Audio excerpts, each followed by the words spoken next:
ते पण कन्फ्युज झाले. प्रभू मला त्या मुलाकडे जे आहे ते आणा. आणि प्रभूने काय केलेलं आहे, ती भाकर घेतली, आकाशाकडे बघितलं आणि पित्याकडे प्रार्थना केली.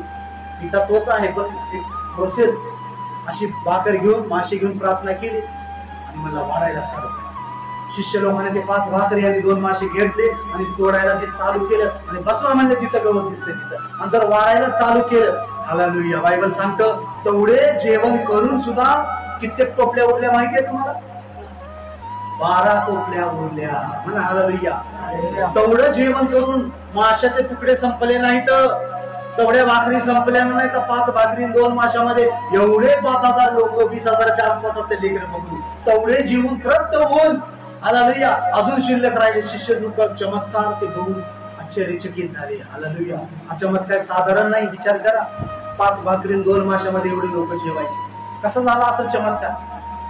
संपता संपत नव्हतं ते देवाचा आशीर्वाद असा आहे. हालेलुया. संपत नव्हतं ती का असं डबा घर भरून रोट्या झाल्या नाही. तुम्ही विचार करत असता, वाटतं का नाही आपल्याला चमत्कार? पण जसं जसं देत होते तसं तिकडं वाढत होतं.